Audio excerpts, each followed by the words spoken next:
empezar con un conversatorio, para lo que invito al profesor Leonardo Barón, a la doctora Lucero Telles, al profesor César y al profesor Andrés al auditorio. Yo aquí voy a correr estas sillas porque estamos como escondidos, para que nos juntemos un poquito más.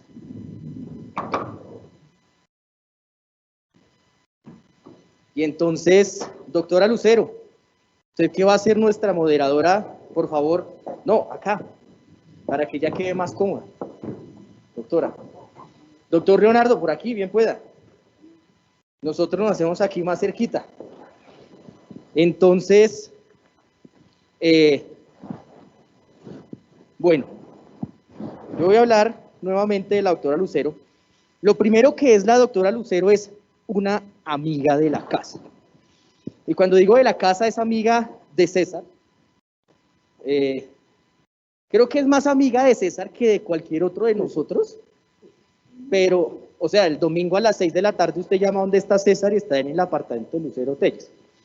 Y no necesariamente viendo una película, sino hablando de impuestos. Ellos, pues, no hacen más. Es amiga de Edgar, es amiga de Andrés, y bueno, digamos que es una persona muy valiosa para nosotros, no solo como persona, que además es lo más importante para nosotros, sino también profesionalmente. Creo que se ha vuelto una guía para nosotros. La doctora, como les decía, es abogada, ella es candidata a magíster, ella trabaja en la DIAN hace muchos años. Entonces, qué mejor que la doctora Lucero esta tarde sea la persona que va a moderar este debate. Yo les voy a poner un micrófono al lado de allá, creo que aquí hay otro. Yo les pongo este micrófono para que se lo roten, y bueno, es hora de quitarnos esto. Doctora, el escenario es suyo. Bueno, muy buenas tardes, y de verdad a los autores de la cartilla Renta Personas Jurídicas, mis más fervientes felicitaciones. Se merecen un evento como este y muchos más por la gratitud que miles de alumnos, miles de profesionales, miles de colegas, miles de auditores de la DIAN van a poder sacar el fruto de ese esfuerzo de ustedes. Este es una cartilla de consulta, bien lo decía César, es una cartilla que si usted va al escritorio de los estudiantes, de los profesionales, de los auditores, de la gente que hace consultoría en impuestos, usted lo va a ver. Y eso es gracias a ti, Jorge, por supuesto. Jorge, que es el empresario que va, que golpea, que promociona, que tiene una trayectoria infinita en el tema editorial. Bueno, yo me voy a dedicar a rajar aquí a mis amigos, ¿cierto? Entonces, en ese orden de ideas, pues yo con Leonardo tenemos reuniones virtuales, ¿no? Él desde allá y yo desde la DIAN. Y ahí nos damos, de vez en cuando nos damos madera, pero excelentes amigos también. Leonardo, yo te tengo una pregunta. Ubicándonos en el contexto de un país que viene de periodos presidenciales, de 4 años prorrogables, y que ahora pues solamente tenemos de 4 años a partir de la última reforma constitucional, en que cada gobierno y cada 2 años tenemos una reforma tributaria que por supuesto afecta la vida del país y las finanzas y la sostenibilidad del Estado colombiano. Te tengo una pregunta desde tu óptica. ¿Cuál es tu percepción frente a este ciclo constante de reformas tributarias? Muchas gracias. Bueno, antes de contestarle, quiero también darle las gracias al señor Chavarro. Yo quiero decirles a ustedes que cuando yo estuve en la Universidad Surcolombiana, en Neiva, yo compraba las cartillas de EDIJU financieras, ¿sí? EDIJU financieras, pero no me alcanzaba para comprar las últimas cartillas, entonces me compraba las cartillas viejas, ¿sí? Entonces le vendían a uno cartillas en 2.000 pesos o 1.000 pesos, pero cartillas de hace 4 años. Sí, entonces yo decía, Entonces, mucha gente me decía, ¿y usted para qué compra una cartilla hace 4 años o hace 3 años? Yo decía, pues porque no me alcanza para la nueva, primero. y segundo, porque las cartillas tenían un valor didáctico, digo tenían, no porque ahora no lo tengan, sino porque en esa época lo tenían también, tenía un valor didáctico de uno leer y entender. Para una persona que es un estudiante, y uno le hablan de IVA, pues uno ve muchas cosas, pero no las entiende. Y puede hasta aprendérselas. Y a uno le dicen, ¿y cómo funciona tal cosa? Y uno la dice de memoria, pero no la entiende. ¿Sí? Que son dos cosas diferentes. Entonces yo sí quiero darle las gracias al señor Chavarro y reconocerle esa ventaja de podernos aprender con esas cartillas, porque uno veía, aprendía, y nunca en mi vida creí que yo de pronto algún día podía estar en ese escrito. Sí, y gracias por darnos la oportunidad, porque como ustedes dijeron, uno no escribe porque sabe, sino escribe porque alza la mano, ¿no? Entonces, ojalá la gente alce la mano y quiera hacer cosas. No existe la perfección, ¿no? ¿Sí o no?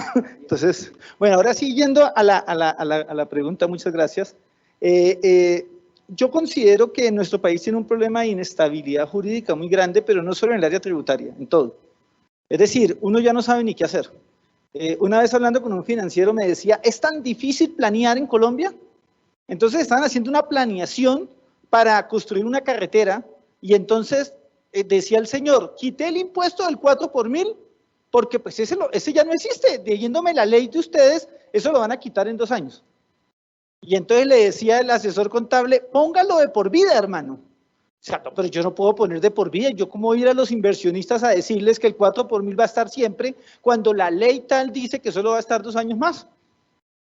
Y entonces tocó, casi que tocó sentarlo y decirle, por favor, hágalo, porque la ley va a cambiar. Y él después de estar unos años en Colombia nos decía, oye, sí, qué cosa tan terrible. Entonces, ¿qué hago con el impuesto al patrimonio? ¿Será que no lo quito? Y entonces él decía, planear es muy difícil cuando el terreno no es estable. ¿Sí? Entonces nuestro terreno no es estable, pero no solo en tributaria, en todo. Usted no se acaba de leer una ley o un decreto cuando lo declararon ya inexequible o que no aplica o que lo cambiaron y entonces uno dice, oiga, ¿cuándo vamos a tener una plataforma estable? Y me agrada ver un poco de los Estados Unidos cuando ellos tienen su constitución desde George Washington. Y entonces uno dice, oye, tienen esa constitución desde allá. ¿Y será que la constitución por qué no cambia? Y dicen, pero ¿qué tenemos que cambiarle? Lo que tenemos que cambiarle, pues lo mejoramos, le hacemos una enmienda, pero intentan botar una plataforma estable. Así como en la vida necesitamos estabilidad emocional, estabilidad como con amigos, estabilidad familiar, también en los negocios necesitamos esa estabilidad. Y si el país no brinda esa estabilidad, pues los empresarios van a venir, se van a dar cuenta que es complejo hacer negocios y pues van a mirar cómo también comienzan a no jugarle limpio al país.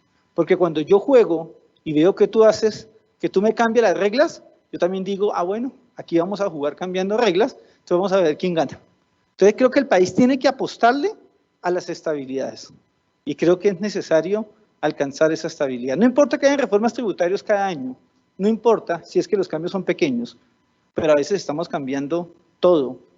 Alguien que se va del país y vuelve, toca decirle que el imán se acabó.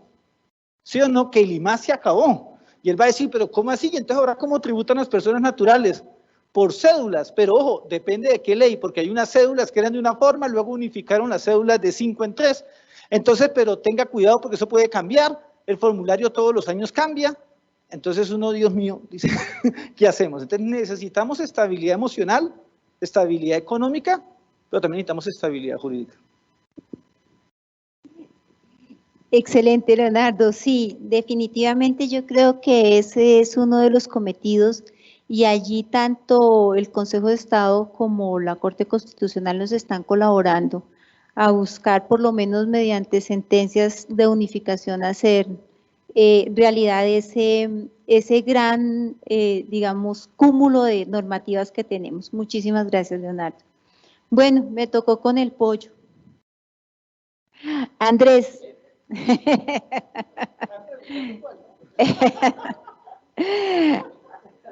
Andrés lo conocí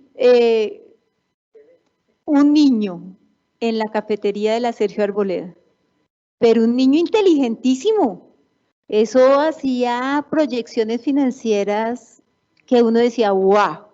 Entonces te tengo una pregunta acorchadora. Tenemos unos empresarios que yo diría que son los grandes empresarios que pueden contratar a las Big Four, ¿cierto?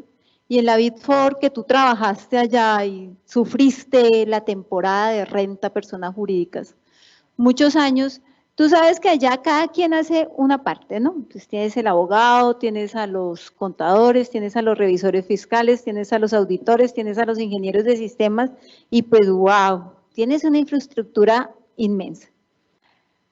Pero hablemos más bien de esa mediana, pequeña y microempresa, ¿cierto? Donde quizá es solamente el contador.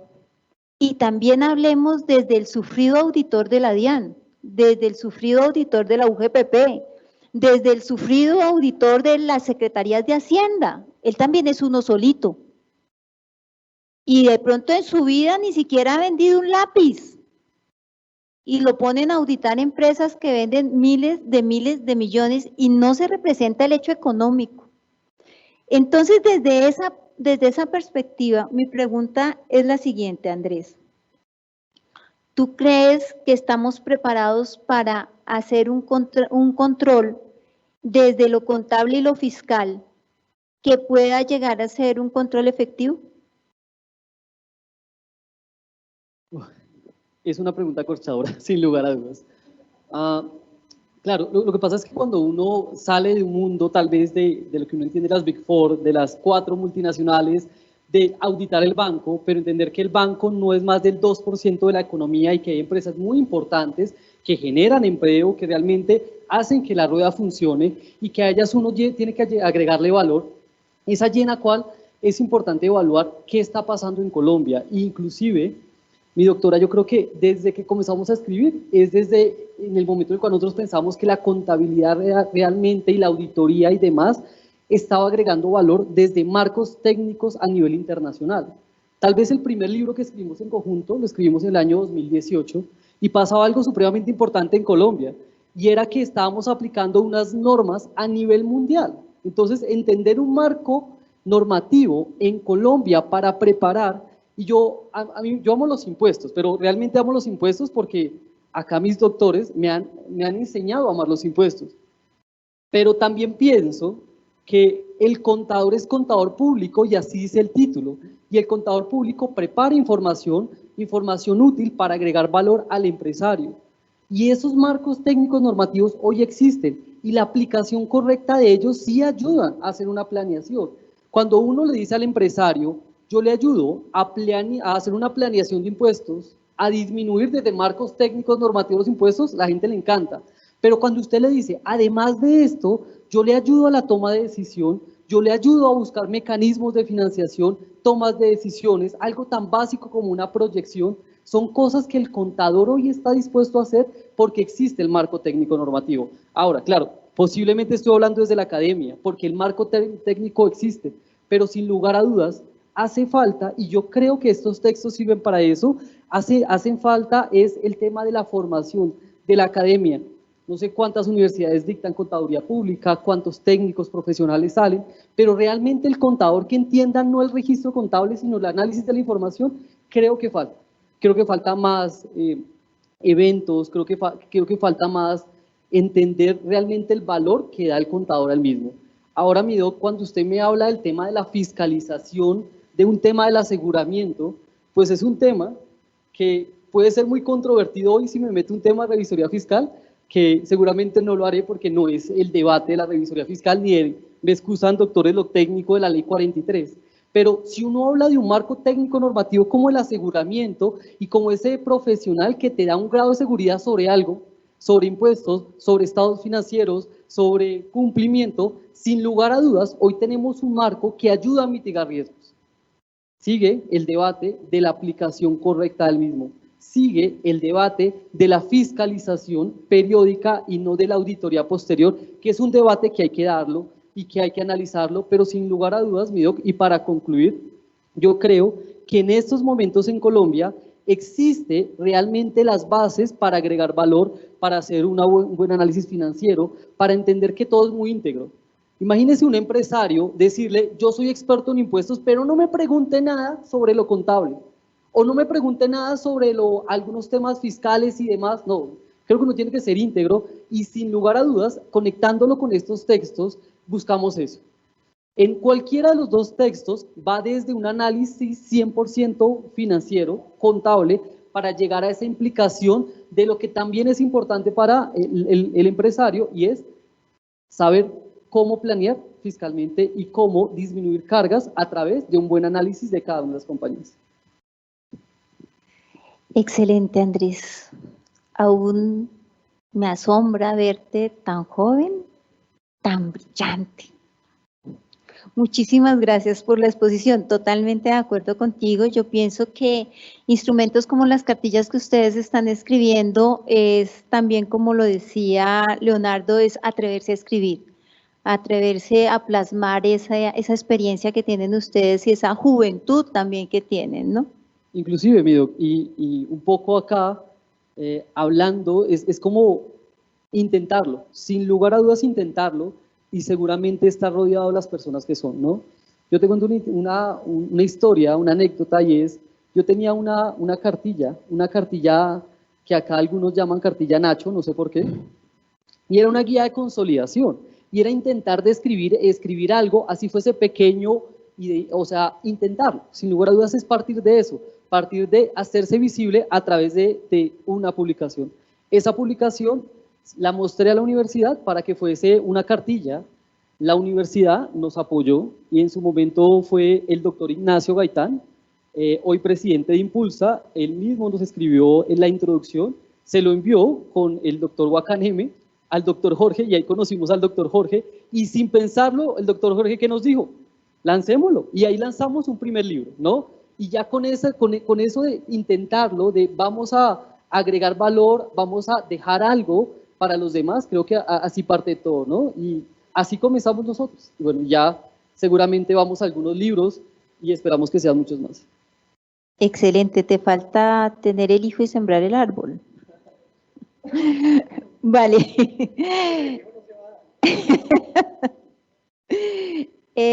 Bueno, esta pregunta sí, voy a hacerla con el mayor amor que hay en el mundo, se la hago al hombre de mi vida, ¿cierto? No presento por supuesto a ti, sino pretendo corcharte. No te la dije anoche, pero pues, porque era trampa, ¿ok? Hagámoslo formal. Profe César. Profe César, tu experticia, tu inteligencia, tu ánimo, nos tiene hoy aquí. Tú eres el alma y la columna vertebral, yo creo, de todos los que te conocemos. En ese orden de ideas yo te tengo una pregunta.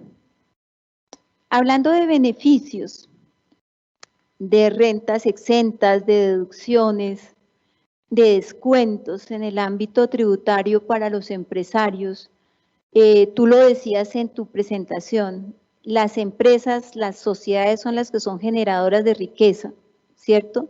Y generadoras también de empleo en Colombia. Desde ese ámbito, profesor César, ¿usted cree que esa política paternalista de beneficios fiscales apoya el crecimiento de las empresas en Colombia? Bueno, desde hace ya muchos años, el legislador ha querido incentivar ciertos sectores de la economía a través de mecanismos como las rentas exentas, entendida una renta exenta como la utilidad que obtiene una compañía y que sobre esa su impuesto es cero. Considero que el legislador debería revisar un poco el tema en cuanto a ciertas actividades que considero sí deben gravarse con el impuesto de renta. Considero que el legislador en las últimas reformas tributarias ha sido muy bondadoso y ha beneficiado a un sector empresarial que considero debiera tributar. Considero que las exenciones tributarias deberían volcarse más al sector agropecuario. En la ley 1943 o ley 2010 hay un incentivo para el sector agropecuario, pero si uno examina la norma, pues deja por fuera a aquellos pequeños, porque uno examina la norma y dice que puede acceder a que esa utilidad de su operación no pague impuesto de renta en el sector agropecuario será para aquellos que hagan inversiones que superan casi los 600 millones de pesos en el sector agro. Y entonces uno observa y por fuera deja a aquellos pequeños que sí necesitan de ese incentivo para salir a flote. Entonces consideraría que el legislador en esta reforma tributaria podría examinar esa actitud paternalista que tiene para ciertas actividades que sí tienen que gravarse con el impuesto de renta.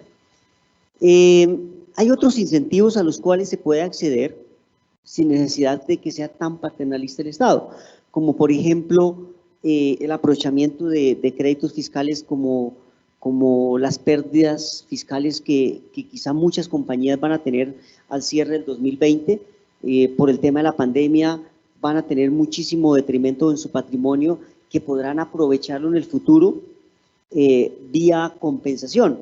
Desde hace muchos años el legislador ha permitido eso. Hoy con las últimas regulaciones se ha ampliado el margen y es que si una compañía tiene pérdida fiscal tendrá en el futuro 12 años para aprovechar ese detrimento vía compensación. Considero que también estas legislaciones, estas reformas tributarias que vienen podrían aprovecharse para mejorar la cultura tributaria.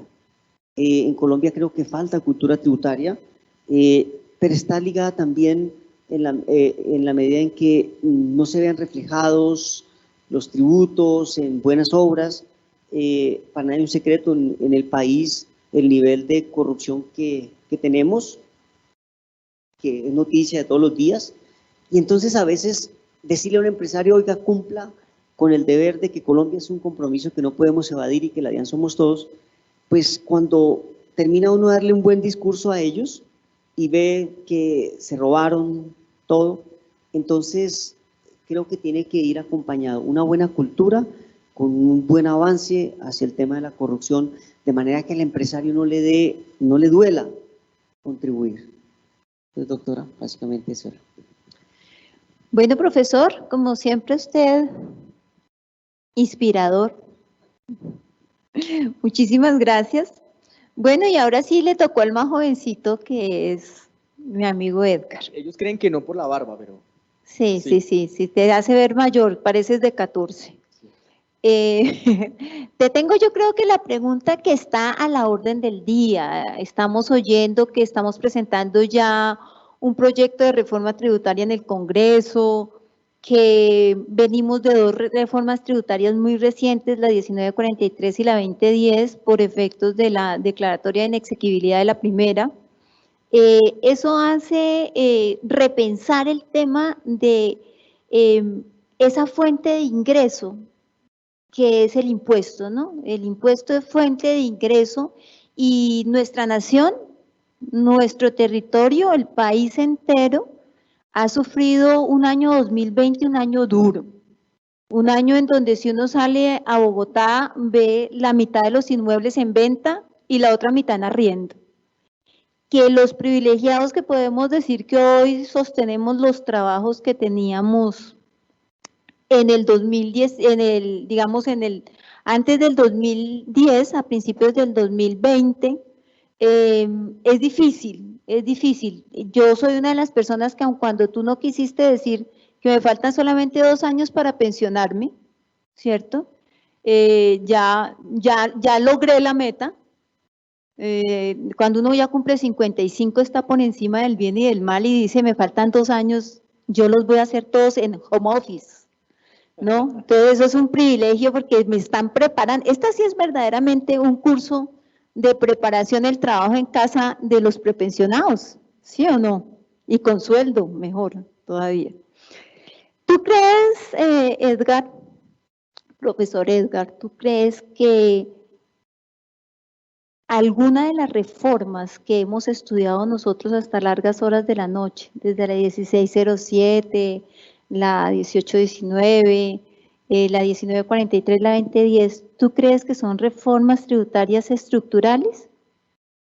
Doctora, gracias. A usted le faltan 2 años y a nosotros 32. Bueno, yo quisiera que me faltaran 2 años ya. Digamos que cuando hacía la intervención el profesor Leonardo, él hablaba de las estabilidades, de las emocionales, de las empresariales, pero sobre todo una que a mí me parece que es la más importante y que sin lugar a dudas da cuenta de las reformas tributarias, es la estabilidad jurídica. Asuma lo siguiente, usted es un inversionista extranjero que trae 50 millones de dólares al país, o no al país, a Latinoamérica. Y usted se para en la cabeza de Latinoamérica y empieza a buscar consultores tributarios y a decirle, cuénteme cómo es la historia tributaria en su país. Y entonces yo busco en Argentina, bueno, seguramente no buscaría en Argentina ni en Venezuela hoy. Voy a Brasil, me voy a Chile, me voy a Perú y pregunto cómo es su estabilidad jurídica y me darán, o tributaria, y me darán su versión.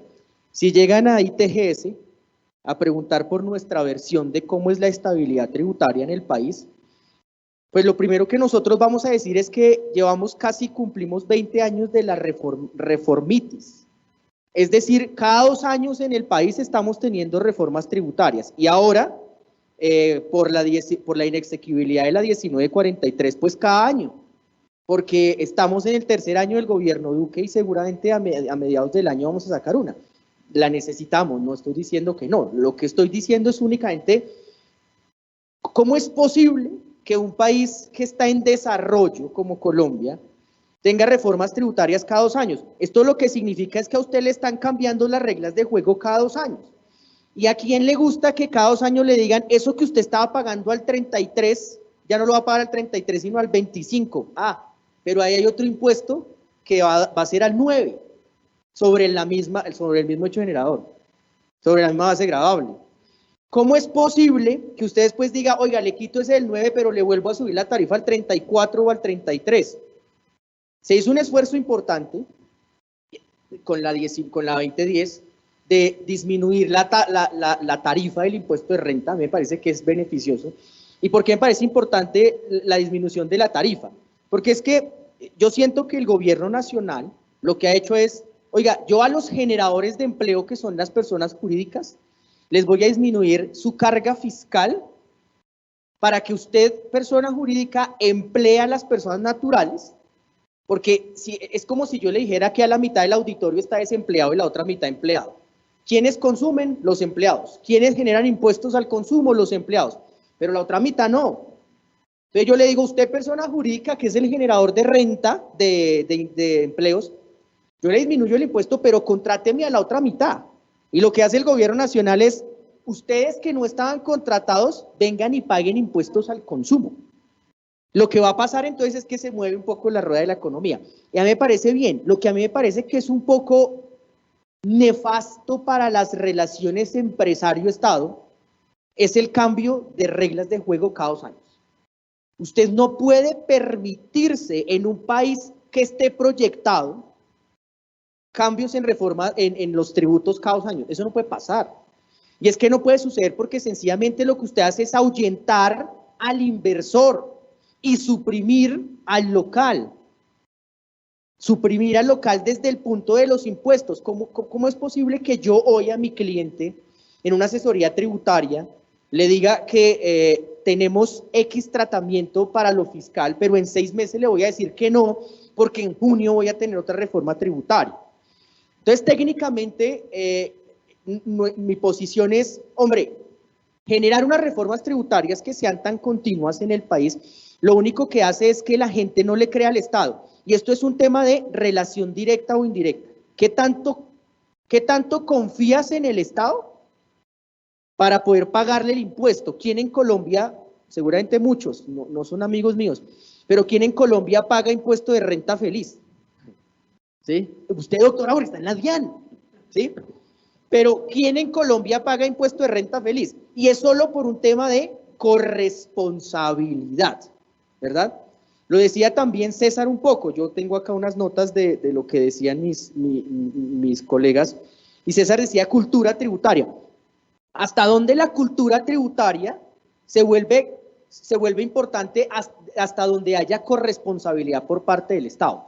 Entonces, en últimas, yo considero que tanta reforma tributaria, y eso como primer columna de mi intervención, y es tanta reforma tributaria no es beneficiosa para un país como Colombia, que está en vías de desarrollo, porque necesariamente se acaba la confianza en el Estado. Ahora, dos, estructural. Estamos hablando de reformas tributarias estructural. Nos vendieron la 1607 por allá en el 2012, recordará doctora Lucero y panelistas. Primera reforma tributaria del gobierno Juan Manuel Santos. Y era la reforma tributaria estructural, estaba Juan Ricardo Ortega. Una reforma estructural en donde hoy no reposa nada, sino un tema de residencia para efectos fiscales en el estatuto tributario, porque por lo demás está inexequible por parte de la Corte, o simplemente con la siguiente reforma se dio de baja. Entonces, en últimas, ¿tenemos reformas estructurales en el país? ¿Qué es lo estructural en Colombia? Gravar más a los que pagamos, o buscar la forma de gravar más. Oiga, es que este adefesio de las personas naturales, que escoja entre la renta exenta 25% o costos, eso me parece tenaz. Entonces, en últimas, lo que uno está diciendo que es estructural. La comisión de expertos, no en el último informe, sino en el informe del año pasado, dijo que el total del recaudo, el 30% del recaudo total en el país es evasión. El 30%. Dice el Banco Interamericano que la evasión no más por IVA es del 40%. Y dice la DIAN, el Ministerio de Hacienda, que la evasión es del 23%. Hombre, si yo voy a hacer una reforma para aumentar en 9 o en 10% los puntos, ¿cierto? El recaudo, pues ¿por qué no fiscalizamos? ¿Por qué la reforma tributaria no va en, hombre, fortalezcamos el aparato fiscalizador de la autoridad tributaria y empecemos a mirar esos que no nos están pagando los tributos? En lugar de ir a cobrarle a ITGS, que es el que está pagando impuestos más, porque es la forma en que yo veo para recaudar más tributos. Estructural no es cambiar, disfrazar, modificar tributos en Colombia. Estructural necesariamente es minimizar la evasión en la que nosotros estamos inmersos. Evasión que, entre otras, se está volviendo cultura tributaria. Pues yo creo que es eso, doctora. Muchas gracias. Impresionante, la juventud es impresionante, ¿cierto? Le da a uno gusto ver esto. Edguitar, excelente tu presentación, y te tengo una noticia, tú que eres millennium ahí con Andrés, bueno, Cecitar también, ¿no? La estructuración de los datos a partir del nuevo sistema de la DIAN va a hacer que eso que tú dijiste sea una verdad, o sea, la disminución de la evasión fiscal a través del sistema de factura electrónica, de documento soporte electrónico, de la nómina electrónica, va a hacer que ese dato que tenemos en las compañías esté en la DIAN en línea, y eso va a procurar un auditor en línea y un auditor en tiempo real, que va a mirar que esas personas que están en ese oscuro campo de la evasión y en ese claroscuro de la elusión entren también a tributar. Y ese momento yo creo que no se demora mucho. Te tengo esa noticia desde la Administración de Impuestos Ciudadanos Nacionales. Muchísimas gracias por habernos invitado. Muchas gracias a los panelistas.